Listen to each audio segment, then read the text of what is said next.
The earliest historical king of Tyre who we have a considerable amount of primary source data on is Abi-Malki, whose reign was from the mid to late 14th century BCE, making him a contemporary of Thutmosid pharaohs Amenhotep III and Amenhotep IV, also known as Akhenaten. In fact, incredibly, the main primary sources for Abi-Malki's existence are through the famous Amarna letters of the Egyptian pharaoh's correspondence incoming and outgoing, to and from several of his vassals in the Levant. In Abi-Malki's case, 10 of his letters have survived to the modern day.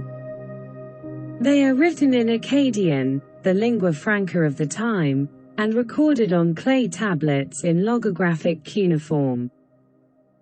What makes them incredibly special is the fact that this primary source is in the Mare King's own words.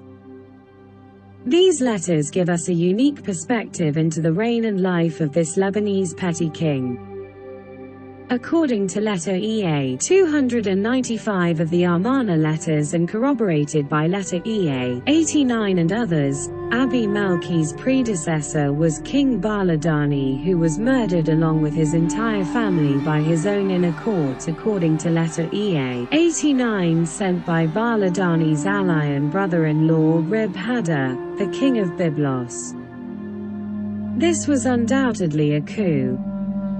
This rift between the Lebanese vassals was a struggle between two factions, namely the pro-Egyptian coalition of Byblos and Tyre and the anti-Egyptian coalition of Sidon, allied with other foreign powers including Amorites and Hittites, and seems to begin within the reign of Baladani and Rib-Hadda, who were mainly contemporary with Amenhotep III, the father and predecessor of Akhenaten.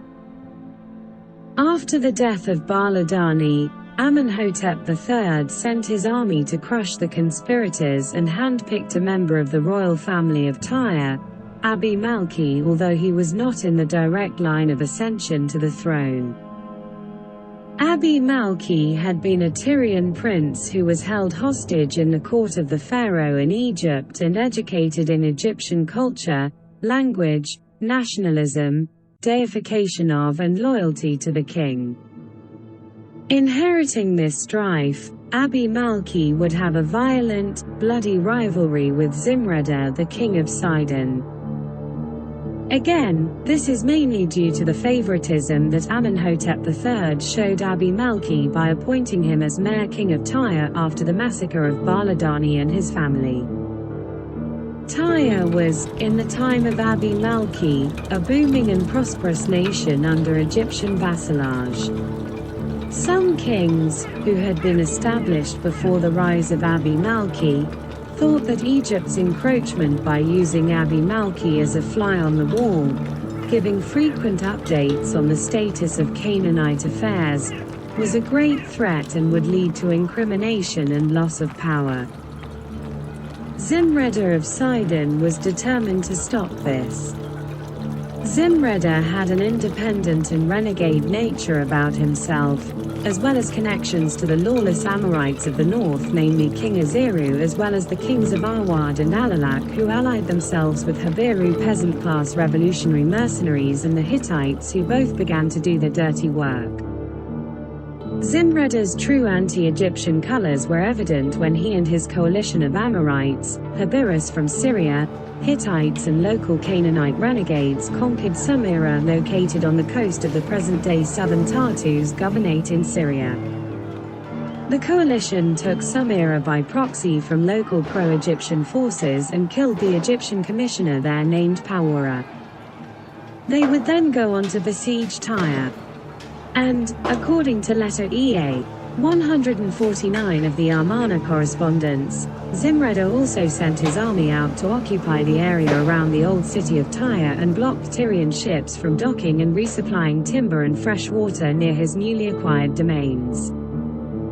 Egypt would ultimately retake Sumerah from Aziru in the north, though Ushu and the old city would be occupied by Sidon throughout Abi-Malki's reign.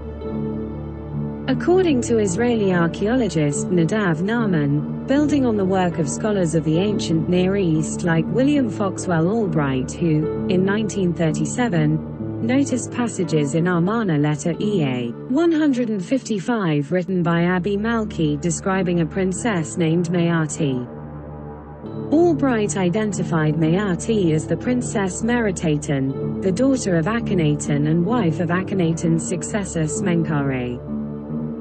Because of this, Albright believed that Abi Malki's set of letters were the last of the Amarna letters, being recorded at the end and possibly even after the death of Akhenaten. Another scholar studying this topic was Edward Campbell who, in 1964, concurred with Albright, but believed that Abi Malki's letters spanned a period of 4 or 5 years instead of Albright's proposed 8-year time span, and that the last letter occurred directly before the death of Akhenaten, which occurred no later than 1334 BCE.